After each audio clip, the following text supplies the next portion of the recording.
ইতিমধ্যে আপনারা হয়তো সোশ্যাল মিডিয়া এবং অন্যান্য মিডিয়ার মাধ্যমে জানতে পেরেছেন যে লেবাননে এক ভয়ঙ্কর বিস্ফোরণ ঘটে মানব সভ্যতার এক বড় ধরনের ক্ষতি হয়েছে।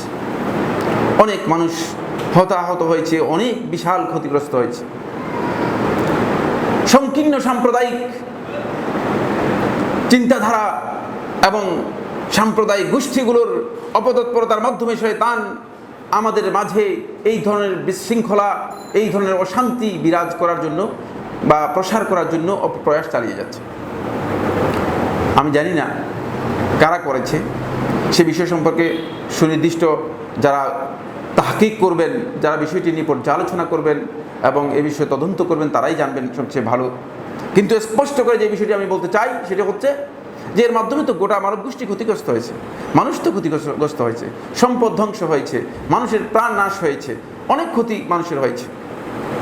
অনেক সুন্দর যেই জায়গা, আমি কোনো এক সালে একটি ইন্টারন্যাশনাল প্রোগ্রামে আমি লেবাননে গিয়েছিলাম, যেখানে 111 হিজরি সনে ইমাম আব্দুর রহমান আউজাঈ রহমতুল্লাহ আলাইহি তার বাড়ি, সেখানে কবরস্থান রয়েছে, তার এলাকা রয়েছে, মসজিদ রয়েছে এবং পুরা এলাকাটি মুসলিমদের দখলে ছিল।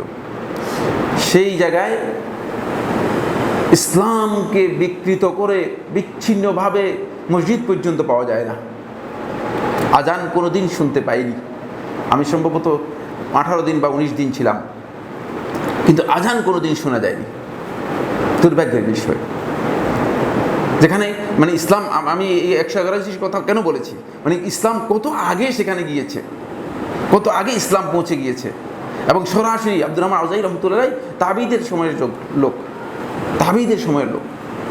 সুতরাং এই সরাসরি যারা ইসলাম পেয়েছে তাদের প্রতি তিনি একজন মুজতাহিদ ছিলেন এবং তার একটা মাযহাব ছিল। এই এমন একটি গুরুত্বপূর্ণ জায়গায় পর্যন্ত মুসলমানরা বিধ্বস্ত হয়ে গেছে। আবার এত ফিরকাবন্দি, এত গ্রুপ হয়েছে যে সেখানে মুসলমানদের বিরুদ্ধে লেলিয়ে দেওয়া হয়েছে। মুসলমান দেখলেই আরেক মুসলমান মনে করে যে এই হচ্ছে সবচেয়ে আমার বড় দুশমন, একে হত্যা করা দরকার। ইন্না লিল্লাহি ওয়া ইন্না ইলাইহি রাজিউন। আর তারই একটি পরম্পরা হচ্ছে এই যে হত্যাকাণ্ড, অথবা যাই বলেন না কেন, অথবা দুর্ঘটনা।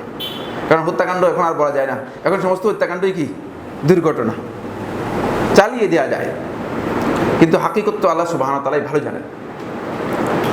ইতিমধ্যেই আরও আশ্চর্য হওয়ার বিষয় হচ্ছে, গোটা পৃথিবীর মধ্যে সবচেয়ে কম ক্রাইম, সবচেয়ে কম অপরাধ ছিল, আপনারা জানেন, সৌদি আরবে। পৃথিবীর পরিসংখ্যান অনুযায়ী এটি প্রমাণিত সত্য।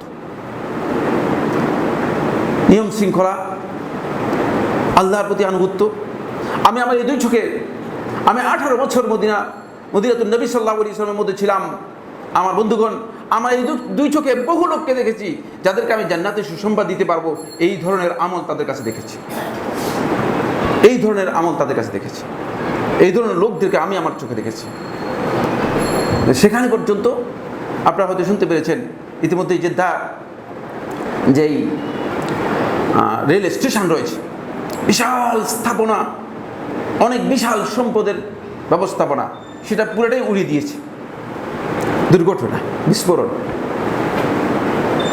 কারা এর সাথে জড়িত? হিংস্রতার কোন পর্যায়ে আমরা চলে গিয়েছি? শয়তানের প্রজেক্টকে আসলে আমরা কোন দিকে নিয়ে যাচ্ছি? বনের পশুগুলো তো আসলে এই ধরনের পাশবিক আচরণের সাথে তারা এই ধরনের আচরণ করে না। বনের মধ্যে যদি আগুন লাগিয়ে দেয়, বনের কোনো পশু, অন্য পশুগণ আগুন নিভানোর জন্য চেষ্টা করে।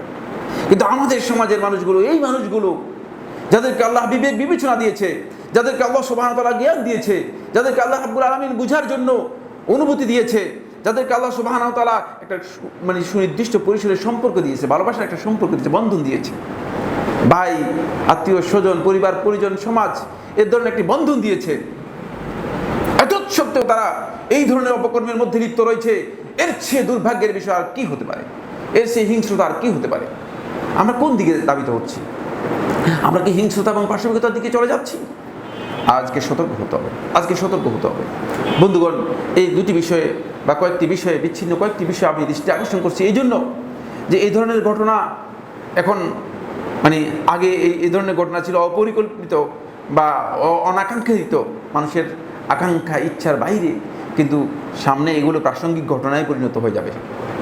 কারণ শয়তান তো বসে নেই, শয়তানের মধ্যে মানে যেহেতু মানুষ ক্ষতিগ্রস্ত হচ্ছে, শয়তান মানুষদেরকে ওই মানুষরূপী যে সমস্ত পশু রয়েছে তাদেরকে তাড়িত করে মানব সভ্যতাকে কিভাবে বিধ্বস্ত করা যায়, কিভাবে আল্লাহর বান্দাদেরকে কষ্ট দেওয়া যায়, এই কাজে শয়তান লিপ্ত হয়ে আছে। এই কাজে শয়তান তার সকল প্রচেষ্টা চালিয়ে যাচ্ছে।